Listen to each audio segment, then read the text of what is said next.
Auditorium के अंदर lions club की तरफ से रोबोटिक के बारे में थोड़ी सी डिटेल में युवा ने आगे बताया है, क्या कहना चाहेंगे इसका? मैं तो यही कहना चाहूँगी कि भगत फूल सिंह महिला विश्वविद्यालय भी को भी इसी लेवल पे हम चमकाना चाहते हैं और जो भी स्टूडेंट्स हमारे इस तरह की इन्वेंशंस में आगे बढ़ेंगे, इस तरह के कार्य को करना चाहते हैं। अब बीटेक में हमारे स्टूडेंट ने कुछ इस तरह के मॉडल बनाए हैं जो बिल्कुल यूनिक है और अगर हम उनको इस तरह से एक्टिवेट करते हैं तो मैं स्टूडेंट्स को भी इंश्योर करती हूँ कि कोई भी फाइनेंशियल कमी उनको नहीं आने दी जाएगी और उनके रिसर्च वर्क में हमारे जो एक्सपर्ट टीचर्स हैं उनकी मदद करेंगे। लेकिन एक क्रिएटिविटी जो एक बच्चों के अंदर एक क्रिएटिविटी निकलती है और जो रोबोट इन्होंने बनाए हैं इस तरह के रोबोट मेरी बच्चियाँ भी बना सकती हैं और 3 स्टूडेंट्स ने जो है बहुत अच्छा सा मॉडल उनको दिखाया है। ऑन द स्पॉट वो उन्होंने अपने ड्राइंग किया है और उनकी इन्वेंशंस को वो क्रिएटिविटी में चेंज करके इस तरह का रोबोट बनाना चाहते हैं और हम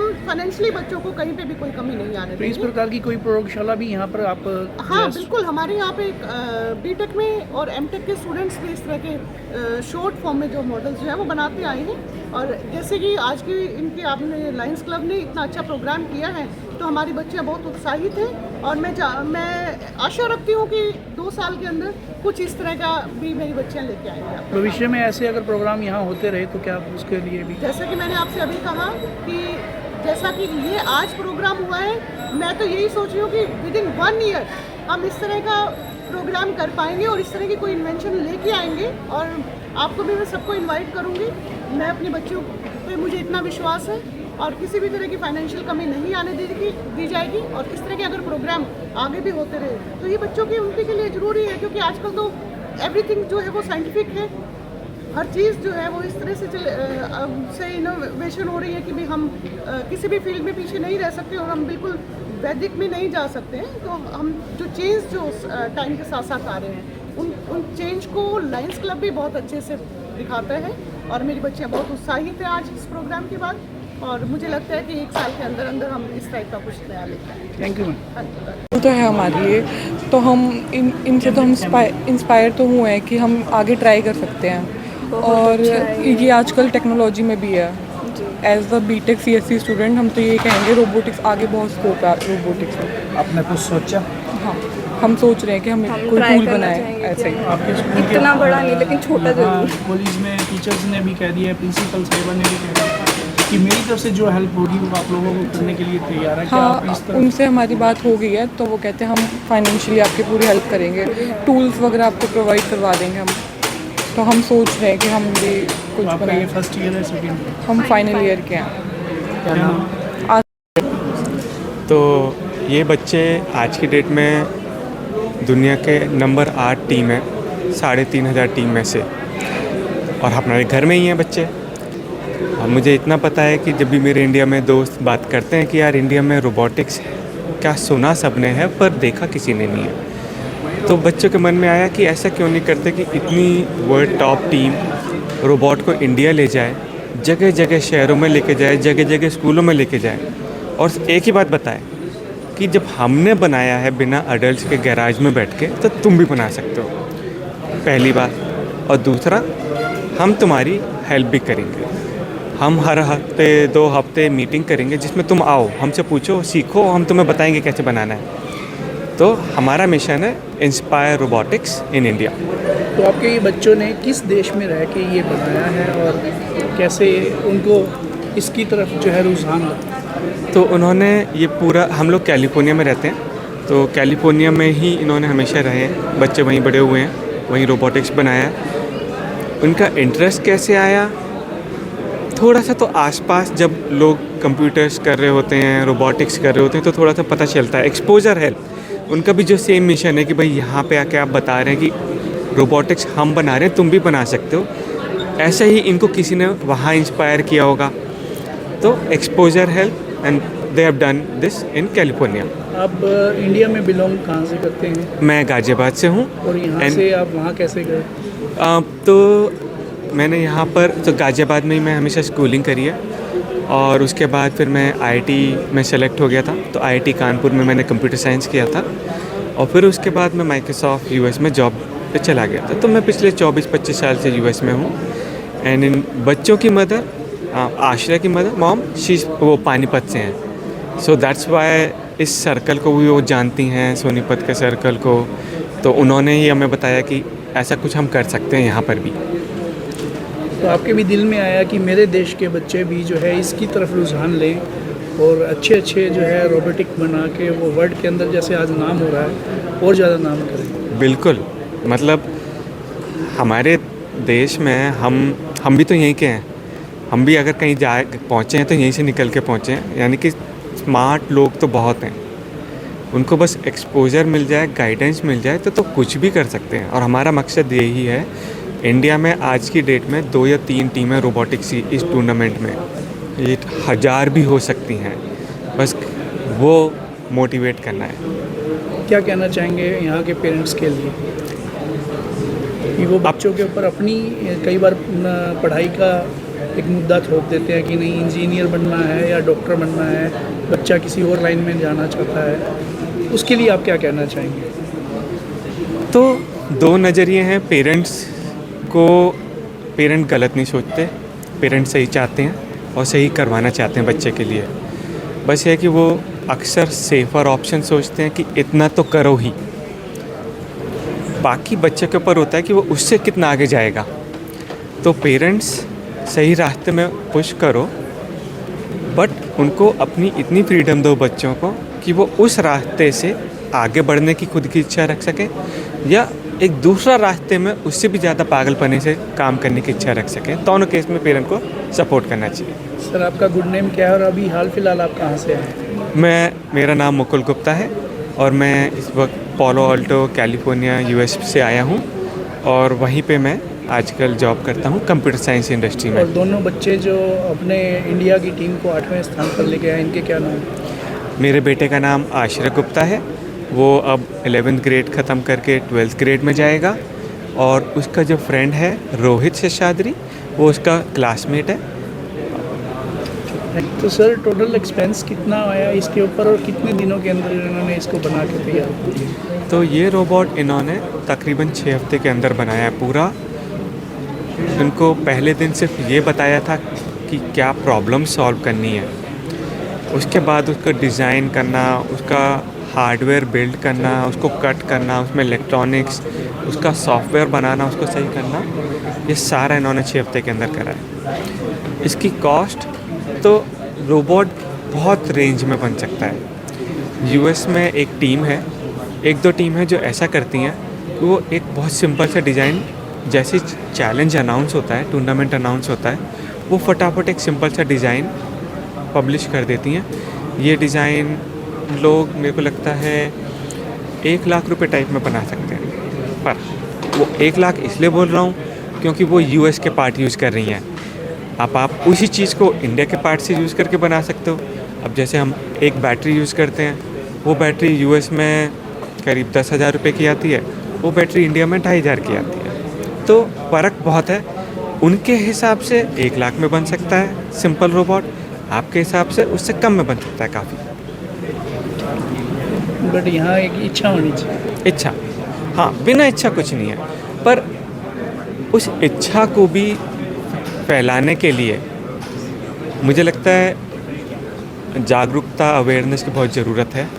ठीक है, चाहे वो जागरूकता एक पेरेंट बोले बेटा तू रोबोटिक्स कर ले, या बेटी तू रोबोटिक्स कर ले, चाहे वो एक दिन टीचर बोले कि बच्चों तुम रोबोटिक्स कर लो, चाहे वो एक यूएस की टीम आके बोले कि यार तुम भी कर सकते हो रोबोटिक्स। कोई तो बोले, कोई तो बताए कि अच्छा ये भी कर सकते हैं। आपका इंटरेस्ट इस तरफ कैसे गया? तो मैंने 8th ग्रेड में 8th क्लास में रोबोटिक्स शुरू कर दी थी, क्योंकि मुझे सॉफ्टवेयर थोड़ा था आता था, बट मुझे कुछ सॉफ्टवेयर के साथ करना था, लाइक रियल वर्ल्ड में कुछ करना था। तो मैंने देखा रोबोटिक्स लोग बना रहे हैं और उसमें सॉफ्टवेयर जाता है, तो अब थियरी ख़त्म होगी और अब रियल वर्ल्ड एप्लीकेशन में आ गए। I started in 6th grade robotics with Legos, and then after doing Legos, I progressed to more complicated robots, and I worked with Ashray on this robot for the past few years. Yes. दोनों friends ने मिलकर? हाँ, हम classmates हैं, तो उसने मुझे बोला कि ये टीम ज्वाइन कर लो, तो मैंने टीम ज्वाइन कर ली और 2 साल से मैं टीम पे हूँ। तो कितने दिनों में आपने इसको कंप्लीट किया और हाँ। इसकी पेमेंट आपने घर से मांगी तो हाँ, कैसे क्या? तो ये रोबोट हमने 6 वीक्स में बनाया, मतलब 42 डेज़ में, और इसकी पेमेंट कंपनीज़ करती हैं। तो हमारी टीम में थोड़े से लोग हैं जो बिज़नेस करते हैं, मतलब वो कंपनीज से बात करते हैं और कंपनीज हमें बहुत सारा पैसा देती हैं, तो हम उस पैसे से रोबोट बिल्ड करते हैं। Just like a Sponsorships. sponsorship. Exactly, sponsorship. So we're also able to, some teams use the sponsorships for materials and machines as well, but we use the sponsorships to fund the actual parts used to make the robot. Near about कितने पैसे जो है expense हुए और इसको बनाने में? तो इस रोबोट पे एक्सपेंस होएगा $15,000-20,000। रोबोट्स बहुत वेरिएबल होते हैं प्राइस में, मतलब $1,000 का रोबोट भी बना सकते हो, $100,000 का बना सकते हो, बट ये 15-20,000 का होएगा। अभी तक कहाँ कहाँ पहुँचे हो रोबोट लेके? तो अभी हम बेंगलोर गए थे, फिर हम लखनऊ भी गए थे, इंदौर गए थे, और अब दिल्ली आ चुके हैं। आप यानी कि गोहाना में, हरियाणा में? हाँ, हम दिल्ली में रह रहे हैं, बट अब यहाँ पर हम विज़िट कर रहे हैं। तो ये रोबोट लेके आप कहाँ कहाँ खेलने के लिए भी गए? तो खेलने के लिए हम यूएस में थे, क्योंकि जो वर्ल्ड चैम्पियनशिप होती हैं वो यूएस में होती है, तो हम डिफरेंट स्टेट में वहाँ पर लेके गए कितनी थे। बार में जाके आपने वर्ल्ड चैम्पियनशिप में जो है हिस्सा लिया? तो ये कंपटीशन पूरा 4 मंथ का होता है, मतलब बिल्डिंग, डिज़ाइनिंग, फिर कंपटीशन इंक्लूडेड, फिर कंपटीशन जनवरी से लेके अप्रैल एंड तक होता है। तो हमने फर्स्ट कंपटीशन में हम फाइनल्स पहुंच गए, तो हमने जीता नहीं बट हम फाइनल्स पहुंच गए। फिर सेकंड कंपटीशन जब हमने रोबोट इम्प्रूव करा, फिर वो वाला कंपटीशन जीत गए। थर्ड कंपटीशन वो भी जीत गए, और फिर उसके बाद हम वर्ल्ड चैम्पियनशिप्स चले गए 3-4 weeks later. If you win one competition, you're invited to the World Championships. जैसे कोई सीखना चाहते हैं तो क्या? जैसे कि हम ये रोबोट वगैरह बनाना चाहें या कुछ करना चाहें तो क्या करना पड़ेगा? हाँ, तो हमारी टीम बहुत सेल्फ टॉट टीम है, मतलब हम स्कूल से सीखते हैं थोड़ा बहुत, बट उसके बाद हम सब कुछ बाहर सीखते हैं। मतलब हम यूट्यूब से सीखते हैं, या जो यूनिवर्सिटी रिसर्च पेपर पब्लिश करती हैं उनसे सीखते हैं, फिर या हम टेक्स्ट बुक्स ढूंढते हैं ऑनलाइन, या लाइब्रेरी जाके कुछ टेक्स्ट बुक्स से भी पढ़ते हैं, तो हम सेल्फ टॉट हैं। तो फ़ोन में कहाँ रहते हैं, क्या नाम है आपका? आप कहाँ रहते हैं, कहाँ से आए हैं? हम कैलिफोर्निया में रहते हैं। क्या नाम है आपका? आश्रय। Rohit. लोग इसे क्या अपील करना चाहते हैं? पेरेंट्स से क्या कहना चाहते हैं कि अपने बच्चों को क्या दें? तो बस सपोर्ट दो, और अगर स्टूडेंट के पास पैशन है, बस उनको कुछ करने दो उस पैशन के साथ। इधर उधर की चीज़ें नहीं करने की ज़रूरत है, बस रोबोटिक्स करना है तो अब रोबोटिक्स में फ़ोकस करो, रोबोट बनाओ कुछ। आज ही शुरू कर सकते हो, आई मीन कॉलेज की वेट करने की ज़रूरत है ही नहीं, अभी शुरू कर सकते हो। नहीं, इंडिया में बच्चों के ऊपर कई बार क्या होता है, छोटेपन में ही थोप दिया जाता है कि आपको डॉक्टर बनना है, इंजीनियर बनना है, या ये करना है, या आईटी लाइन में जाना है। तो वहाँ क्या ऐसा है, पेरेंट्स ऐसा करते हैं, या आपको खुली वहाँ छूट मिली हुई थी कि जैसे भी आपने पढ़ना हो? तो मैं लकी इनफ था कि मेरे पेरेंट्स ने मुझे सपोर्ट करा जब मुझे रोबोटिक्स करना था। आई मीन मैं ऑलरेडी सॉफ्टवेयर कर रहा था, मतलब कॉलेज में इंजीनियरिंग करने वाला था, बट जब मुझे स्कूल में रोबोटिक्स करना शुरू करा तो मेरे पेरेंट्स ने मुझे सपोर्ट करा था, और विदाउट दैट मैं बिल्कुल रोबोटिक्स नहीं कर पाता, और फिर मैं अभी भी सॉफ्टवेयर सिर्फ कंप्यूटर पे लिख रहा होता और सीख रहा होता। आपके फ्रेंड ने भी आपका बहुत साथ दिया? हाँ, फ्रेंड्स भी हम मेरे साथ ही सीखे, और उसके भी पेरेंट्स ने उसको रोबोटिक्स में सपोर्ट करा, और वो भी कॉलेज में इंजीनियरिंग करने जाएगा। Do your parents support you in robotics? Yeah, my parents support me doing the robotics. Of course, I focus very heavily on studies as well, but robotics is a way for me to apply the skills that I'm learning in school and out of school. So it's a way for me to get experience on the actual engineering process for jobs in the future, yeah. हाँ, तो वो pretty much बोल रहा है कि हम school में maths and physics सीखते हैं, लोग पूछते हैं कि इसका एप्लीकेशन क्या है, मैं यूज़ क्या करूँगा, बट अगर रोबोटिक्स साथ ही साथ कर रहे हो तो साथ ही साथ देख रहे हो कि मैथ एंड फिज़िक्स इतनी पावरफुल है, तो मुझे सच में सीखनी होगी, और उससे थोड़ा सा उसमें पैशन भी मिलता है। Thank you. तो आज हमने जो इवेंट किया था, इसमें ना हमने यूएस से एक टीम आई थी जिसने रोबोटिक का एक इवेंट में पार्टिसिपेशन किया था एट सिंगापुर।